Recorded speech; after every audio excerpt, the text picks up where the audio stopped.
Question number 5वां हमारा कह रहा है कि एक रिपोर्ट के अनुसार ग्रामीण क्षेत्रों में बच्चों के लिए घातक 10 बीमारियों में से, तो कुल जो बीमारियों की संख्या दी गई है घातक, वो हमें 10 दी गई है। तो 10 बीमारियों में से 5 बीमारियां प्रदूषित जल के कारण होती हैं। अब इन 10 बीमारियों में से जो 5 बीमारियां हैं वो प्रदूषित जल के कारण हो रही हैं। तो बताइए कि कितने प्रतिशत बीमारियां प्रदूषित जल के कारण होती हैं। तो हमें 5 बीमारियां प्रदूषित जल के कारण हो रही हैं। कुल बीमारियों की संख्या 10 है। प्रतिशत निकालना है, हम 100 का गुणा कर देंगे तो ये जो आंकड़ा है वो हमारा प्रतिशत में चेंज हो जाएगा। तो इसको सॉल्व कर देते हैं। 5 एकम 5, 5 दूनी 10, 2 आएगा तो हो जाएगा 100/2, यानी ये हो जाएगा हमारा 50%। यही हमारा आंसर हो जाएगा।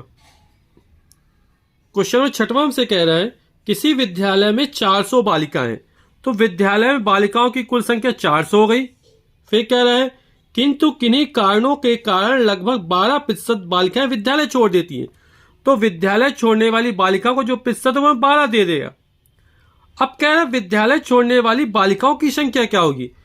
तो कुल बालिकाओं की संख्या 400 हमको दी गई है, उसमें 12% बालिकाएं विद्यालय छोड़ देती हैं, तो हम 400 का 12% निकाल देंगे तो हमें बालिकाओं की संख्या पता चल जाएगी। तो 400 को 12% निकालते हैं तो 400 और 12%, 12/100, 100 एकम 100, 100 चौके 400 हो गया। तो 12 में 4 का गुणा कर देंगे तो आंसर निकल आएगा हमारा 48 बालिकाएं। तो क्वेश्चन नंबर 7वां कह रहा है एक रक्तदान शिविर में 300 सदस्य स्वेच्छा से रक्तदान करते हैं, तो स्वेच्छा से रक्तदान करने वालों की संख्या जो हमको दी गई है वो 300 दी गई है। फिर बोल रहा है यदि उस क्षेत्र की कुल जनसंख्या के केवल 30% लोगों ने ही रक्तदान किया, तो रक्तदान करने वालों का प्रतिशत कितना बोल रहा है, केवल 30% लोगों ने ही रक्तदान किया। तो रक्तदान न करने वाले लोगों की संख्या बताइए। तो हम कितने लोगों ने रक्तदान नहीं किया।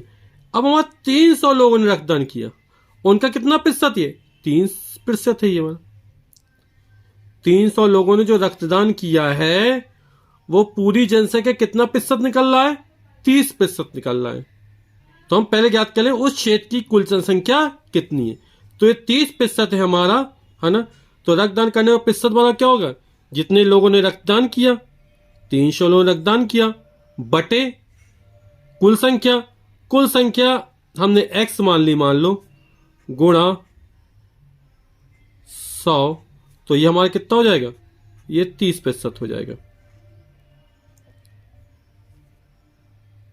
कितने लोगों ने रक्तदान किया बटे गांव की कुल जनसंख्या गुणा 100, तो ये प्रतिशत निकल आया और हमें 30 दिया है। तो इसको हल कर लेते हो, हमारा x का मान निकल आएगा।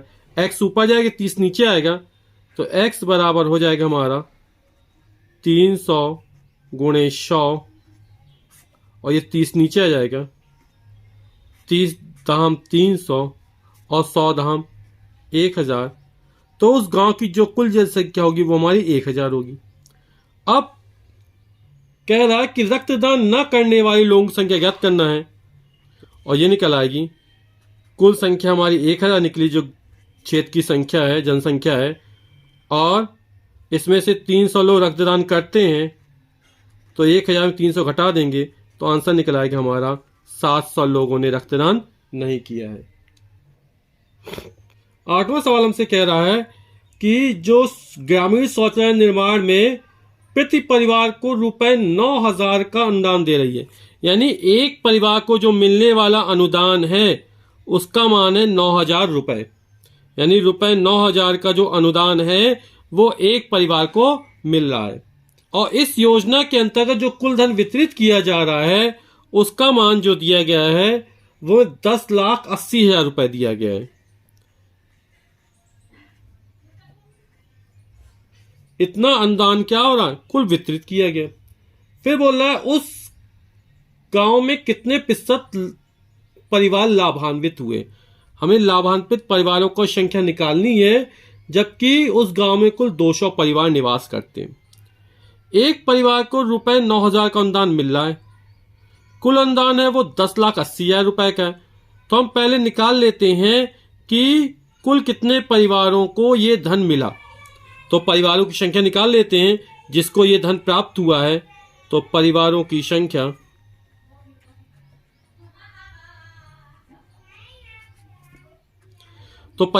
निकल आई 10,80,000 में 9,000 का भाग कर देंगे तो हमें निकल आएगा कि कुल कितने लोगों को धन, तो निकल आएगा कुल कितने परिवारों को यह धन मिला। 2 जीरो से 2 जीरो कैंसिल हो जाएगी, 1 शून्य 2 शून्य से ये 2 शून्य कैंसिल, 9 का भाग दें 9 एक कम 9, 1 बचा, 9 दूनी 18। ये हमें जो 9,000 का अनुदान है यहाँ पर 1 जीरो और कट जाएगा हमारा, तो ये हमारा निकल आएगा 120, क्योंकि परिवार हमें कितने दिए गए, 200 परिवार दिए गए। तो उस गांव में कुल परिवार की संख्या है, तो कुल परिवारों की संख्या जो दी गई है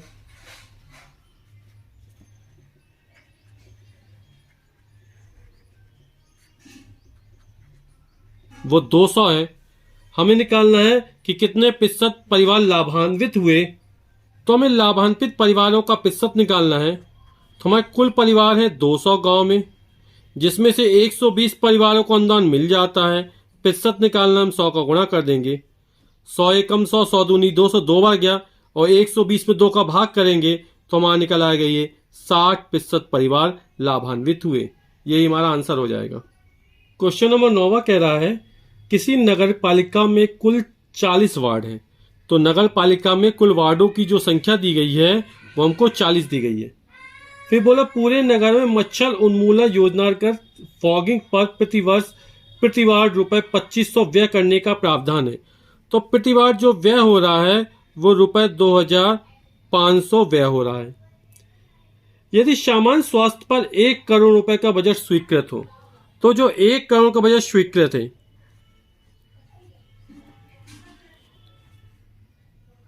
तो 1 करोड़ रुपए का ये बजट क्या है, स्वीकृत है, रुपए 1 करोड़ है। फिर बोल रहा है तो मच्छर उन्मूलन पर इस स्वीकृत राशि का कितने प्रतिशत धन खर्च किया जा रहा है। तो यहां पर मच्छर उन्मूलन कुल कितना खर्च हो रहा है, एक वार्ड में रुपए 2500 खर्च हो रहा है, और कुल कितने वार्ड है, 40 वार्ड है। तो हम पहले देख लेंगे मच्छर उन्मूलन कुल कितना खर्च हो रहा है। तो मच्छर उन्मूलन में कुल व्यय, तो मच्छर उन्मूलन कुल व्यय एक वार्ड 2500 है, कुल 40 वार्ड है, तो क्या करें 2,500 का गुणा 40 में कर देंगे तो वहां निकल आएगा कि कुल वार्डों में कितना खर्च हुआ मच्छर उन्मूलन के लिए। 0 0 0 5 चौक 20 से 2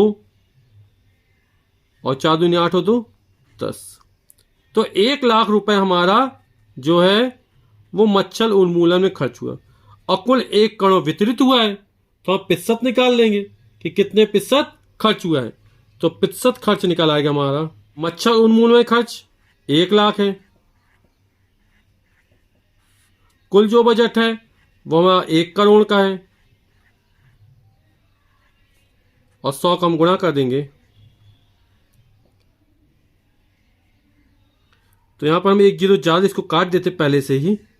अब यहाँ पर 5 जीरो थे ना, 1 लाख था यहाँ पर हमने 6 जो 10 लाख लिख दिया था, गलत हो गया था ये। तो अब किसको हल करते हैं, 1 लाख बटे 1 करोड़ गुणा 100, क्योंकि कुल व्यय 1 लाख रुपए हुआ है, कुल बजट हमारा 1 करोड़ का था। तो 1 2 3 4 5 6 7 जीरो, 1 2 3 4 5 6 7 जीरो कट जाएंगे तो आ जाएगा 1, और ये प्रतिशत, यानी मच्छर उन्मूलन के अंतर्गत जो हमारा 1% जो बजट है, 1% व्यय हो रहा है कुल बजट का हमारा। क्वेश्चन नंबर 10 कह रहा है कि एक बालिका विद्यालय की 16% बालिकाएं रक्त अल्पता से पीड़ित हैं। तो जो रक्त अल्पता से जो पीड़ित बालिकाओं की संख्या है वो 16% है।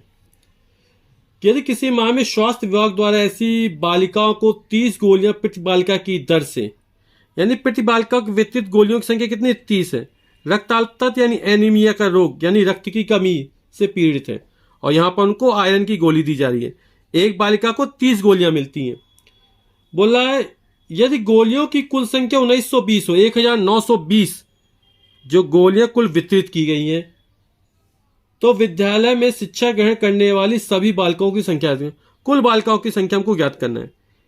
एक बालिका को 30 गोलियां मिलती हैं और कुल 1920 गोलियां वितरित की गई हैं।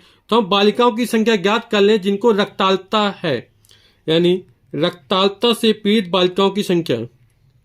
तो कैसे निकालेंगे?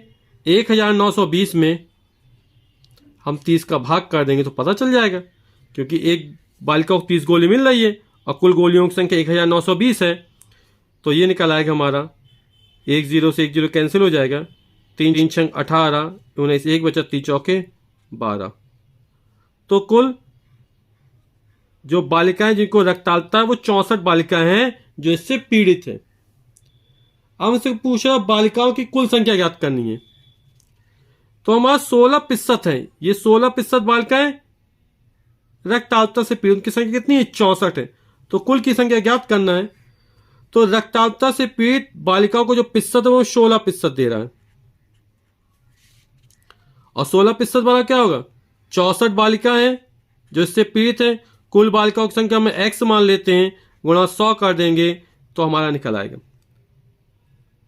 कुल कितनी बालिकाओं की संख्या है, रक्ताल्पता से कितनी पीड़ित है बटे कुल गुणा 100, और ये हमें 16% दिया गया। तो इसको हल करते हैं तो x बराबर निकल आएगा हमारा 64 गुणा 100 बटे 16, 16 कम 16, 16 चौके 4 आ जाएगा, और 100 में 4 गुणा कर देंगे तो ये निकल आएगा हमारा 400 बालिकाएं। तो विद्यालय में शिक्षा ग्रहण करने वाली बालिकाओं की संख्या जो हो जाएगी वो 400 बालिकाएं हो जाएंगी।